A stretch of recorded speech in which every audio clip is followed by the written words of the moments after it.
ঘুমকে হারাম করে দিয়েছে। একদিকে ৭৭টা বিজেপি, এখন কটা বেঁচে টিএমসিতে আছে বা আর কটা রয়েছে আর কটা টিএমসিতে ঢুকে গেছে আমি ঠিক জানি না, তবে ৭৭টা বিজেপি পেয়েছিল।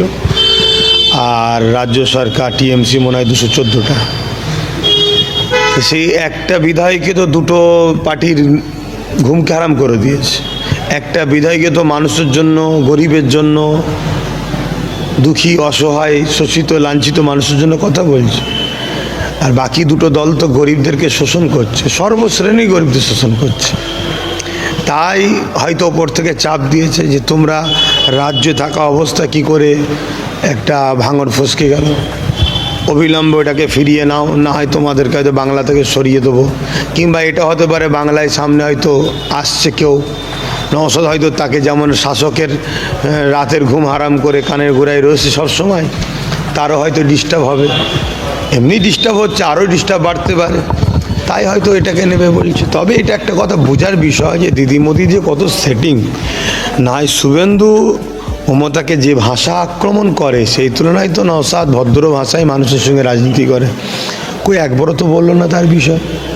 আজকে বিজেপির যদি সত্যি বিরোধী টিএমসি হতো তাহলে বলতে তো পারতো যে বিজেপির 10টা কমাবো কি 20টা কমাবো, আর পাশাপাশি ভাঙরটাকেও কমাবো, তা তো বললো না। এরা দুজনের সেটিং আছে। পাশাপাশি ভাঙরে এয়ারপোর্টের নামে অ্যাকচুয়ালি বড় বড় কোম্পানির কাছে প্রচুর টাকার লেনদেনের একটা ব্যাপার হয়েছে। আদৌ এয়ারপোর্ট হবে না, কিন্তু এয়ারপোর্টের নামটা দেখিয়ে পুরো ভাঙরের জমিনকে মানুষদের ঘরে উচ্ছেদ করে জায়গাটা দখল করবে, তার জন্য একটা বড় টাকার লেনদেন গোপন সূত্রে জানা যাচ্ছে, মানে সেটা লক্ষাধিক কোটি টাকার কাছাকাছি। কারণ পুরো ভাঙরটাকে শেষ করতে এরা চাইছে। ভাঙরে এই যে একটা ধর্মপ্রাণ মুসলিম সমাজের মানুষের একটা বড় অংশ বাস করে, যারা শাসকের সন্ত্রাসের বিরুদ্ধে বুক চিতিয়ে এখনও লড়ছে, তো সেইটাকে দেখে এদের রাগও হচ্ছে এবং এই ভাঙরকে কোনোভাবে দখল করতে পারছে না। তাই বিধায়কটাকে হারিয়ে ভাঙরটাকে এয়ারপোর্টের নামে নিয়ে মানুষদেরকে সেখানে উচ্ছেদ করবো, এটা একটা এদের টার্গেট। এটা গোপন সূত্রে খবর আছে আমাদের কাছে। তবে এরা যত যাই বলুক, আমি একজন প্রথম ধর্মবিশ্বাসী হিসেবে মনে করি ফাইসাল্লাহ আল্লাহর হাতে।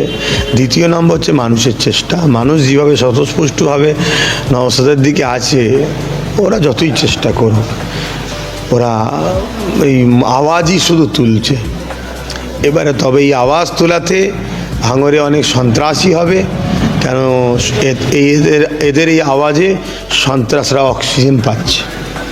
আমরা দেখলাম কালকে আইপ্যাক অফিসে হানা হয়েছে ইডি, দেখলাম একটা ফাইল হাতে আমাদের দেশের সিএম মুখ্যমন্ত্রী গাড়িতে করে পালায়, কি বলবেন?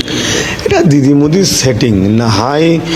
একটা ইডি দেশের একটা এত বড় একটা সংস্থা, তাদের সামনে দিয়ে তাদের কাজকে বাধা দিয়ে একটা ফাইলকে নিয়ে চলে যাচ্ছে। অনেক প্রশাসন বন্ধুদের হাতে আরও ফাইল দেখছিলাম।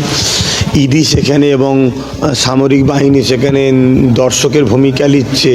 এটা নাটক হচ্ছে, নতুন করে ভোট এসছে, মানুষকে আবার দিদি মোদি দিদি মোদি দিদি মোদি মিডিয়ায় শুধু হবে।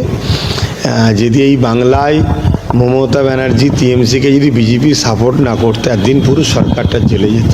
এবং ইডির কাজে যখন বাধা দিয়েছে সঙ্গে সঙ্গে তো অ্যারেস্ট করা দরকার ছিল, কিন্তু তা করলো কি, দর্শকের ভূমিকা নিচ্ছে। এটা নাটক চলছে মানুষের ব্রেনকে আইকে ওয়াশ করার জন্য। ওয়াকাফ, ওবিসি, চাকরি হারাদের, তারপরে বেকারত্ব, শিল্প নেই, ধর্ষণ, খুন, 100 দিনের কাজ থেকে সব যে দুর্নীতি, মাদ্রাসা ধ্বংস, এগুলোকে মাইন্ডটাকে ডাইভার্ট করার জন্য একটা নাটক শুরু করেছে দিদি মোদি মিলে। রাজ্যে একের পর এক কথা বেড়েছিল, আমরা দেখেছিলাম, এখনো আমাদের রাজ্যের মানুষ ভোলেনি সেই কথা। একদম তিলোত্তমার কথা, এদিকে আনিস খানের কথা, এদিকে আফরাজুলের কথা, একের পর এক হত্যার দায়িত্ব দিয়েছিল কিন্তু সেই সিবিআইয়ের দায়িত্ব, সিবিআইয়ের আন্ডারে। এখনো অবধি তারও কোনো রেজাল্ট বাংলার মানুষ পেল না। কিন্তু এদিকে সিবিআই আর ইডি কেন্দ্রের তৎপরতায় রাজনীতির মানে একদম আওতায় যে নিজেদের একে বিক্রি করাতে ব্যস্ত, এই বিষয়টাকে কোনোভাবে দেখছেন? দেশের আইন কানুনগুলো যদি রাজনীতির নেতা নেত্রীদের দলদাস হয়ে যায়, তাহলে রাজ্যের মানুষ কি পাবে বিচার? দেখো, রাজ্যের মানুষ একটা সময় ব্রিটিশ শাসনকে শেষ করেছে। সেই বিদ্রোহ, সেই জায়গা যখন তৈরি হবে, তাহলে এই স্বৈরাচারী মনোভাবপূর্ণ সরকারদের পতন হবে। তবে মানুষ অনেক দেরি করছে, কেন দেশটা ধ্বংসের দিকে চলছে, রাজ্যটা ধ্বংসের দিকে যাচ্ছে।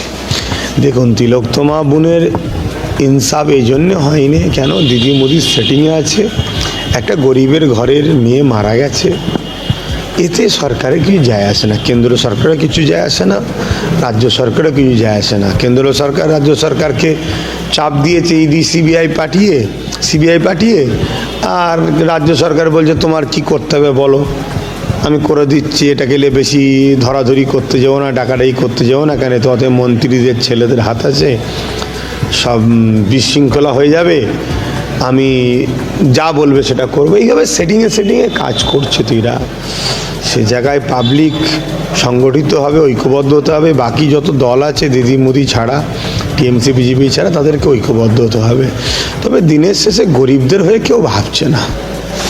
আর কদিন পরেই আপনাদের তৈরি করা প্রতিষ্ঠিত দল আইএসএফের প্রতিষ্ঠা, এখানে আমরা দেখেছিলাম আগের বছর নওশাদ সিদ্দিকীকে স্টেজে উঠতে বাধা দেওয়া হয়েছিল, এবারে একদম প্রকাশ্য ধর্মতলায় শহীদ মিনারে প্রোগ্রামের আহ্বান জানিয়েছে দলের চেয়ারম্যান নওশাদ সিদ্দিকী, এই বিষয়টা কি বলবেন? দেখুন, চেষ্টা করা তো কাজ, শাসক চেষ্টা করছে নওশাদকে রুখতে হবে, আইএসএফ চেষ্টা করছে আমাদেরকে মানুষের জন্য আগাতে হবে। শাসক দেখছে নওশাদ যত আগাবে তত আমাদের রুজি রুটিতে ভাটা পড়বে, মানুষের অধিকারের জন্য নওশাদ লড়ছে, মানুষ নওশাদের দিকে চলে যাবে, আমাদের দুর্নীতির বিরুদ্ধে নওশাদ লড়ছে, আমাদের দুর্নীতি ফাঁস হয়ে যাচ্ছে, তাই সে চেষ্টা করবে। তবে কোর্ট যখন কোনো একটা রায় দেয় সেটাকে তো আমরা করি না, তবে হাস্যকর একটা রায়, কিন্তু তারপরেও কোর্টের আমরা মান্যতা দিই, কোর্টকে আমরা ভালোবাসি।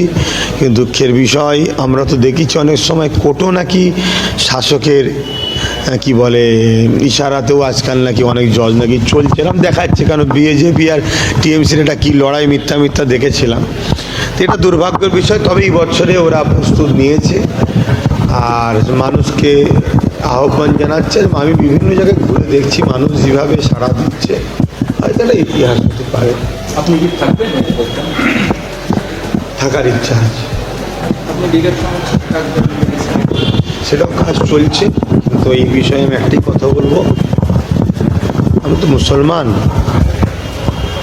আমাদের জন্য অনেক কিছু বাধা থাকে, আমাদের জন্য আইন আলাদা, অন্যজনদের আইন আলাদা, একদম তারপরেও চেষ্টা করছি। একদম লাস্ট প্রশ্ন ভাইজান, আমাদের দুদিন আগেই দেখলাম 100 জন কি বলে পাওয়ারফুল মানুষের মধ্যে, দর্শনের মধ্যে আপনার নাম এসেছে, এই যে বিষয়টা, এই বিষয়টাকে নিয়ে কী বলবেন? এটা মানুষের দোয়া, হুজুর পাশাসাল্লাম গোলামির ফল, এছাড়া আর কিছু না। হাই বন্ধুরা, আমি কাবির। আমাদের ভিডিও ভালো লাগলেই অবশ্যই লাইক করবেন এবং চ্যানেলটিকে সাবস্ক্রাইব করে পাশে থাকবেন। আমাদের ভিডিওর একটাই উদ্দেশ্য হচ্ছে সমাজকে সচেতন করা, মানবপ্রেম, ধর্মপ্রেম এবং দেশপ্রেম সর্বত্র মিলিয়ে মানুষকে ভালোবাসা। আমাদের ভিডিওর একটা লক্ষ্য থাকে, অন্যায়ের প্রতিবাদ করা এবং অন্যায়কে চেপে দেওয়া, সমাজকে ভালো সুস্থ খবর দেখানো। তাই জন্য বলবো সাইকেল টিভিকে সাবস্ক্রাইব করুন এবং পাশে থাকুন। ধন্যবাদ, ভালো থাকবেন, সুস্থ থাকবেন।